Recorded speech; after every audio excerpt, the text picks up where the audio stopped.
ठीक है।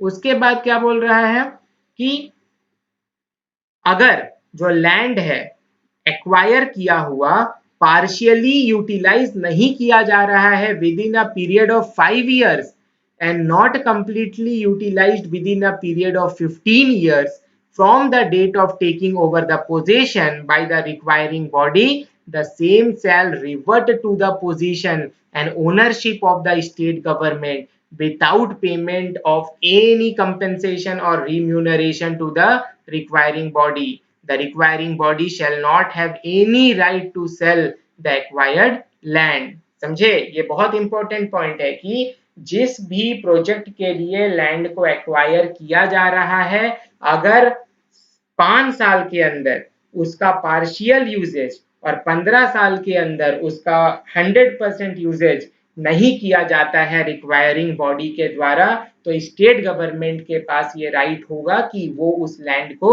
सेल कर देगी, ठीक है, या उस लैंड को अपने पोजीशन में ले लेगी और रिक्वायरिंग बॉडी इस लैंड को बेचने का अधिकार उनको नहीं होगा।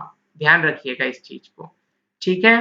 तो whenever any land acquired for a public purpose is transferred to an individual or organization for a consideration, 80% of any net unearned income so accruing to the transfer shall be shared amongst the persons from whom the lands were acquired or their legal heirs in proportion to the value at which the lands were acquired, ठीक है। The fund shall be kept in a separate account which shall be administered in such manner as may be prescribed.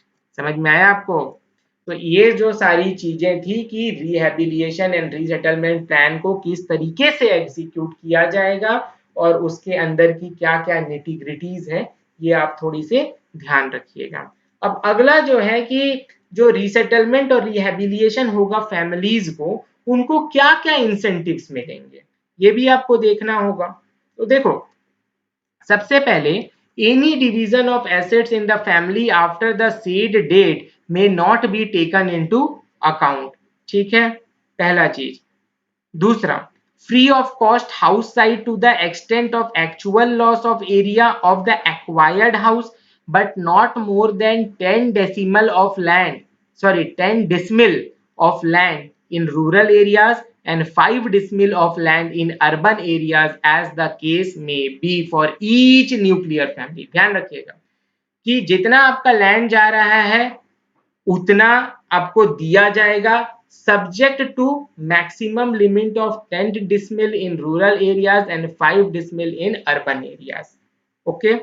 Each affected family below the poverty line which is without homestead land or which has been residing in the affected area continuously for a period of not less than 15 years in non-scheduled areas and not more than 30 years in scheduled areas of the state preceding the date of declaration of the affected area, entitled to a house of minimum 55 square meter carpet area in rural areas और 55 square metre carpet area in urban areas. तो जिनका घर जा रहा है सिर्फ उनको ही नहीं, जिनके पास घर नहीं है या जो बहुत पॉवर्टी लाइन के नीचे रहते हैं उनको भी घर दिया जाएगा अगर उनका विस्थापन हो रहा है तो, है ना, subject to maximum limit of 55 square metre carpet area in both rural and urban areas, ठीक है। तो ये पॉइंट आप ध्यान रखिएगा।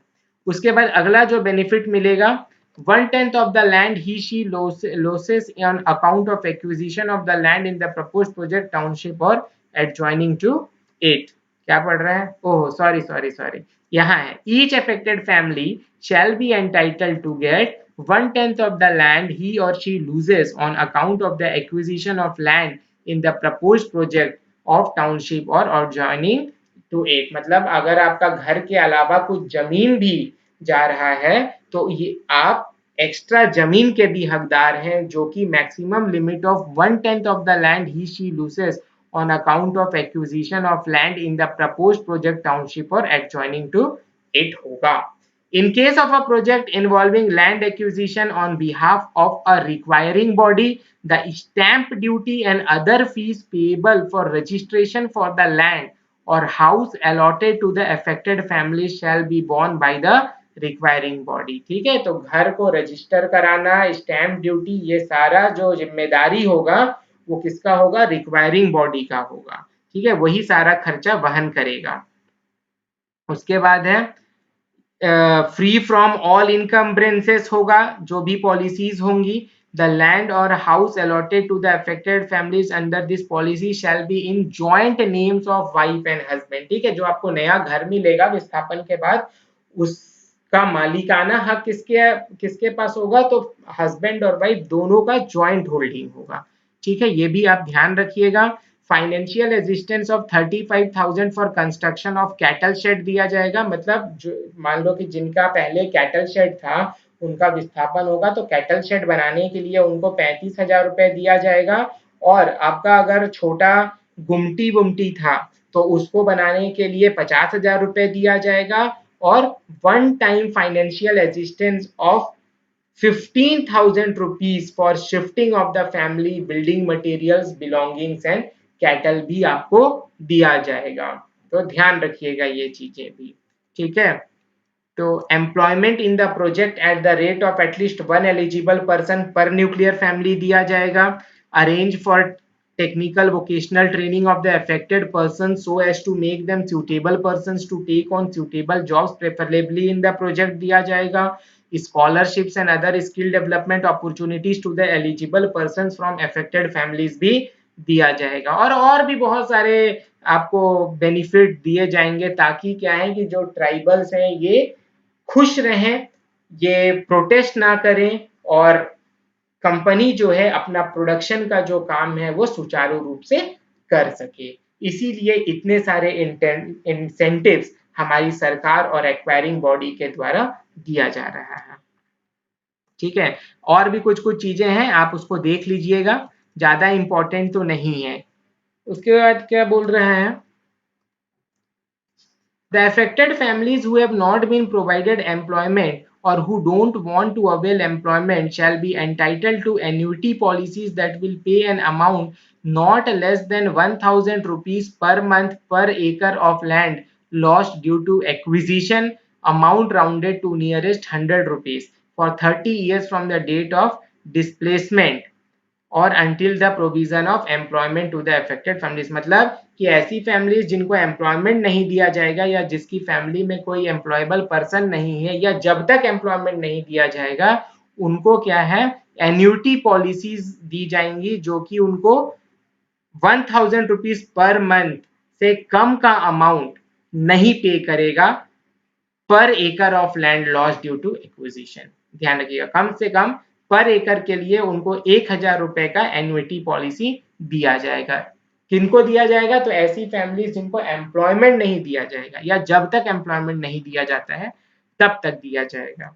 Then allocated points equal to 4 times the area of the land lost in एकड़। क्या बोल रहा है ये? For the purpose of determination of amount to be provided to an affected family under paragraph इतना, those category of affected families which have lost some land but up to 1 acre of land due to acquisition of land for the project shall be allocated points equal to 4 times the area of land lost in acre। तो कितना times?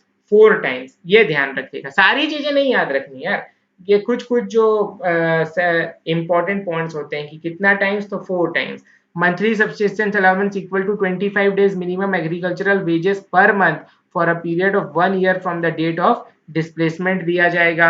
Then arrange for annuity policies दिया जाएगा।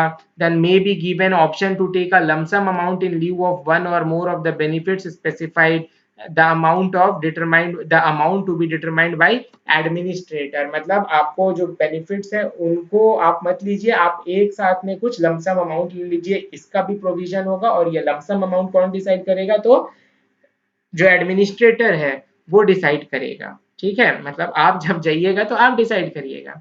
resettlement and rehabilitation benefits for affected families belonging to scheduled caste and scheduled tribes। ठीक है, तो उनके लिए भी कुछ कुछ इंपॉर्टेंट बेनिफिट्स हैं, वो आप देख लीजिएगा। मुझे नहीं लगता कि इतना ज्यादा आपको इसके डिटेल्स में जानने की जरूरत है, बट हाँ आपको पता होना चाहिए कि आखिर क्या क्या इंपॉर्टेंट पॉइंट्स हैं।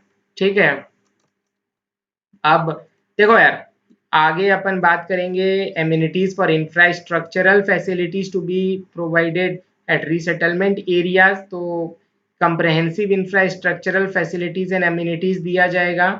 ठीक है, जो भी इंफ्रास्ट्रक्चर की रिक्वायरमेंट होगी, जिस एरिया में आपको रिहेबिलिएट किया जा रहा है वहां पे बनाने का काम ये पूरी तरीके से उस एक्वायरिंग बॉडी का होगा।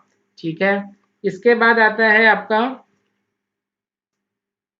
जो आपको बेनिफिट्स दिया जाएगा वो किस पर कैलकुलेट होगा, तो वो कंज्यूमर प्राइस इंडेक्स पर कैलकुलेट होगा, ध्यान रखिएगा।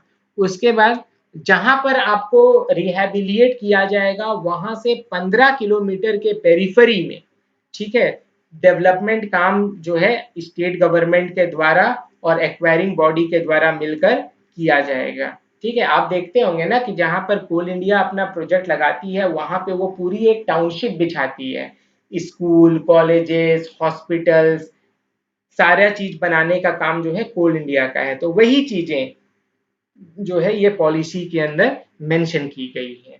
ठीक है, अब देखिए, अब जब रिहेबिलिएशन कर दिया गया आपका और रिसेटलमेंट, तो क्या है कि हो सकता है कि आप सरकार और जो एक्वायरिंग बॉडी है उसके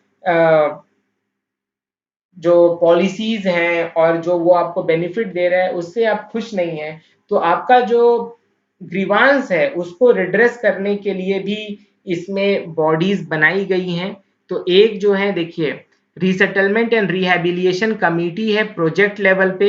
इसमें जो ऑफिसर होगा not below the rank of sub divisional magistrate होगा। तो प्रोजेक्ट लेवल पे जो ग्रीवांस रिड्रेसल कमेटी होगा उसका officer not below the rank of sub divisional magistrate होगा, पहला चीज। दूसरा,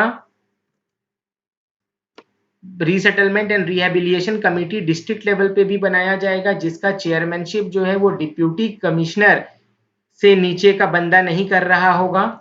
उसके बाद ट्रिब्यूनल्स भी होंगे जो कि 3 मेंबर का ट्रिब्यूनल होगा। ठीक है, तो ग्रीवांस रिड्रेसल के लिए ये 3 बॉडी याद रखिएगा। एक प्रोजेक्ट लेवल पे होगा जिसमें जो प्रेसाइडिंग ऑफिसर होगा वो एसडीएम से नीचे का ऑफिसर नहीं होगा। डिस्ट्रिक्ट लेवल जो रिड्रेसल कमेटी होगा उसमें डिप्यूटी कमिश्नर से नीचे का चेयरपर्सन नहीं होगा और 3 मेंबर का ट्रिब्यूनल होगा। ठीक है, अब देखिए, ये जो आपका प्रोजेक्ट लेवल पे रिहेबिलिएशन एंड रिसेटलमेंट पॉलिसी बनेगा, इसमें जो मेंबर्स होंगे वो कौन कौन होंगे, तो a representative of women residing in the affected area, representative each of the scheduled caste, scheduled tribes and other backward castes residing in the affected area, a representative of lead bank, chairpersons of panchayats and municipalities located in the affected area or their nominees, members of parliament and members of legislative assembly of the area included in the affected area, the land acquisition officer of the project and a representative of the requiring body। तो ये सारे लोग इस project level grievance redressal committee के members होंगे। आप जरूर ध्यान रखिएगा, इनको आपसे पूछ सकता है क्वेश्चन। ठीक है, तो ट्रिब्यूनल जो है वो 3 मेंबर का ट्रिब्यूनल होगा जो कि अपॉइंट किया जाएगा स्टेट गवर्नमेंट के द्वारा, time bound disposal of grievances arising out of the matters covered by this policies के लिए। ठीक है, ये आपको समझ में आया ग्रीवेंस रिड्रेसल के लिए कौन कौन सी बॉडीज बनाई गई हैं। अब देखो यार, ये जो पूरी पॉलिसी है उसको मॉनिटर करने के लिए भी मॉनिटरिंग मैकेनिज्म है। तो पहला है state level council for resettlement and rehabilitation.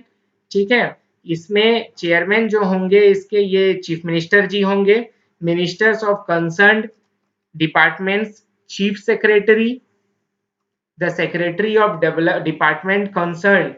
The council may also include experts of national repute as members। ठीक है, तो चेयरपर्सन को आप याद रखिएगा और मेंबर्स को याद रखिएगा। इस SLCRR state level council on resettlement and rehabilitation, जो कि एक मॉनिटरिंग कमेटी होगी। फिर एक मॉनिटरिंग कमेटी और होगी जो कि चेयर किया जाएगा डेवलपमेंट कमिश्नर के द्वारा for reviewing and monitoring the progress of implementation of resettlement and rehabilitation schemes. तो ऊपर लेवल पे ये आपका SLCRR होगा और जो ग्राउंड लेवल पे मॉनिटर करने का काम ये स्टेट लेवल मॉनिटरिंग कमेटी का होगा, ठीक है। और to ensure speedy disposal of any issue that may arise, the administrator resettlement and rehabilitation of the respective project and a representative of the requiring body will be permanent invitees to the state level monitoring committee। याद रखिएगा, जो administrator होगा और एक representative जो acquiring body का होगा वो परमानेंट मेंबर होंगे इस स्टेट लेवल मॉनिटरिंग कमेटी को। तो आपने ग्रीवांस रिड्रेसल के 3 बॉडीज देख लिए, आपने मॉनिटरिंग मैकेनिज्म के भी जो बॉडीज हैं 2 ठो वो देख लिए। उसके बाद इंफॉर्मेशन शेयरिंग के लिए भी याद रखिएगा एक ओवरसाइट कमेटी होगा for rehabilitation and resettlement in the department concerned of state government. And the most important thing कि department of revenue and land reforms, government of Jharkhand will be the nodal department for the state government for the purpose of implementation and execution of this policy. तो कौन सा department nodal department होगा? Department of revenue and land reforms. Very very important, समझे? तो इतने points आपको याद रखेंगे, आप याद रखिएगा। और इसका जो कमेंसमेंट होगा वो होगा Jharkhand rehabilitation and resettlement policy shall come into effect from the date of its publication in the gazette of Jharkhand. समझ में आया? तो ये था पूरा rehabilitation and resettlement policy of 2008, जो कि हमारे एग्जामिनेशन के पॉइंट ऑफ व्यू से one of the most important policies है। इसीलिए हमने इस पॉलिसी को बहुत ही डिटेल में किया है। इतने पॉइंट्स तो आप ध्यान रखिएगा ही रखिएगा। उसके बाद एक बार आप डेयर एक्ट को भी पढ़ लीजिएगा, जिससे आपको और ज्यादा क्लैरिटी आएगी। और नेक्स्ट लेक्चर्स में बाकी जो बचे हुए पॉलिसीज हैं उनको हम कंप्लीट कर लेंगे। अब ज्यादा बड़े बड़े पॉलिसीज नहीं है, छोटी छोटी हैं, यही सबसे इंपॉर्टेंट पॉलिसीज था, इसीलिए हमने इसको थोड़ा डिटेल में किया। बाकी सारे छोटे छोटे पॉलिसीज हैं वो हम बहुत ही जल्द खत्म कर लेंगे। तो आज के क्लास के लिए इतना ही, मिलते हैं आपसे अगले लेक्चर में। तब तक आप अपना रिवीजन जारी रखिए, अपनी तैयारी जोरों शोरों से रखिए, अपना मोटिवेशन डाउन मत होने दीजिए और अपना ख्याल रखिएगा। और साथ ही अगर आपको लेक्चर पसंद आ रहा है तो इस चैनल को सब्सक्राइब कीजिएगा, वीडियो को लाइक कीजिएगा और मेरे साथ इस जर्नी में बने रहिएगा। तो मिलते हैं आपसे अगले लेक्चर में। Thank you.